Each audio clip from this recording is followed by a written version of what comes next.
So let's make a weekend update here in the crypto market, and let's just see if we can recognize some of these top traded coins here. Komodo is up 8%.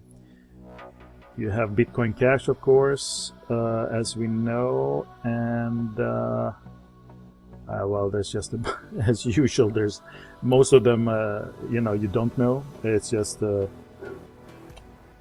some strange ones. I think Tron is one that people follow. Cardano, of course, as well.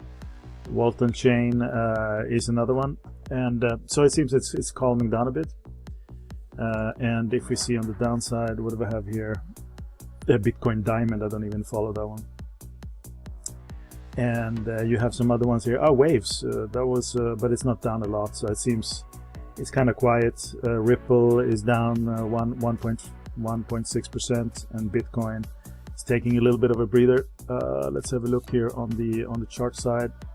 If we just go a little bit longer term, it can be interesting to maybe look at that now these days. Didn't we have a spike the other day here? Was that maybe was it on the weekly or? So anyhow, let's put on some Fibonacci ratios here and see if we can get some action from there. So if we take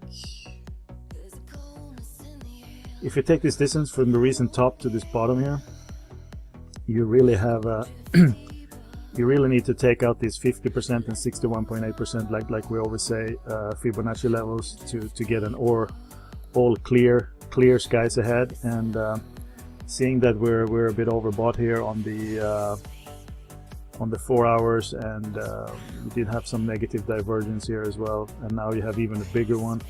So it's probably better to be careful here and just wait for it to kind of come back down again into some kind of a buy zone before pushing it too much further ahead.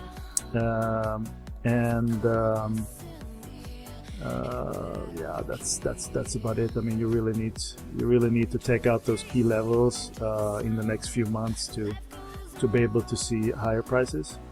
Here they're talking about falling wedge or breakout. This is on VeChain. It's at a crossroad, and so we can see here it's been kind of crappy. Let's have a look at that actually. VeChain. Why does it look like that? See if we can get it up here on the screen. And VeChain to the dollar, and you have that can't be right. What is it? VEN these days? I know they changed the symbol or something like this, or we'll just go VE. No, it's VET, right? To BTC maybe. Okay, so here we can see it better. Just VeChain to Bitcoin, and this is on the daily chart, and it's clearly it's setting up for some kind of a buy here. So even though it's some kind of a wedge here, it might fall a little bit lower, but as soon as we know that the rule is, as soon as it goes above here, the lower Bollinger, and this is based on the 200-day, if I'm not mistaken here. Yeah, it's a 2 standard deviation 200-day Bollinger, so it's pretty good.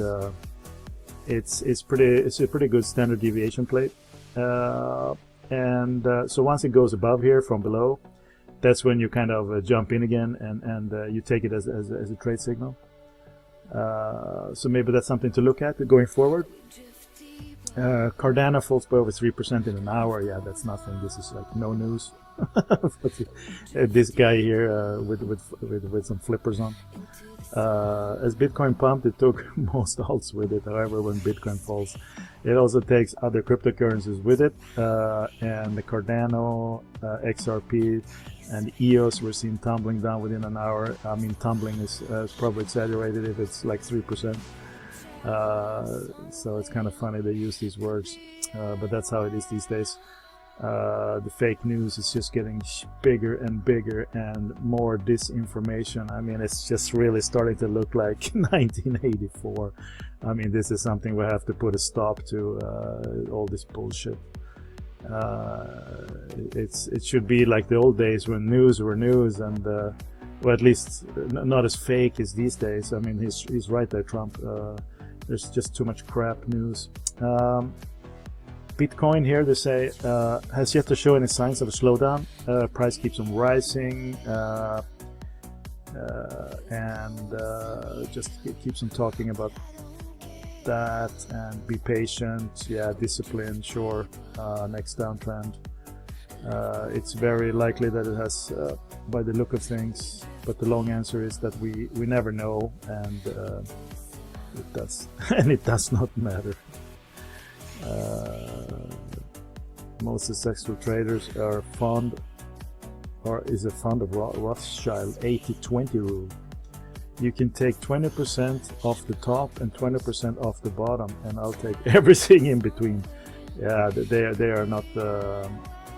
They are of course not investing right here at the bottom or at the top or something like this. They are more these old money kind of thing.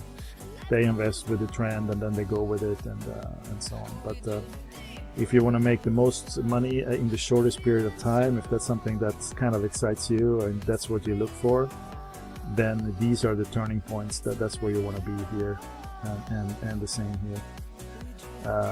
Then you can also play kind of a medium-term, long-term trends, of course.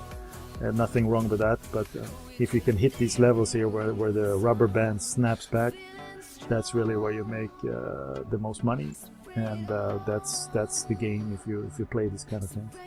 Thanks to blockchain technology, a robot may soon be picking up your mail. Artificial and the Internet of Things are being put to use to improve human lives individually. Each of these prospects is making significant progress. So we'll have to see here what that means. Blockchain loves Internet of Things. I don't know why that would be necessary, actually. Maybe, sure, artificial intelligence is great for replacing our everyday tasks like vacuum and dusting. This is where Internet of Things and blockchain come.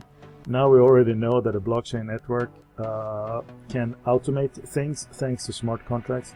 Following that, think of your robot butler tied to an Internet of Things network like IOTA. Yeah,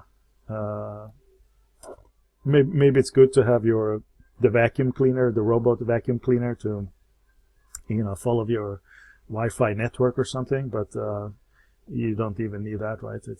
You have enough of those today without Internet of Things. But there might be some other applications, and just have to prove first that 5G and Internet of Things and all this kind of stuff, that it's not harmful to other individuals. Then I guess they can roll it out. And what else do we have here? Is there anything else, or we just make a quick update here, a quick Sunday weekend update? No, it's not showing me anything here. Okay, so let's go back and see here. What else did we have?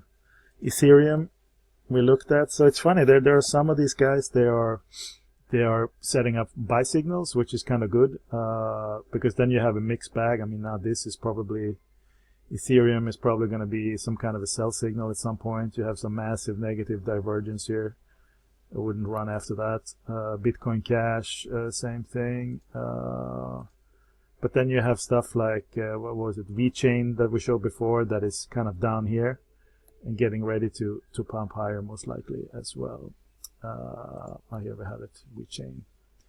So that's interesting. And of course EOS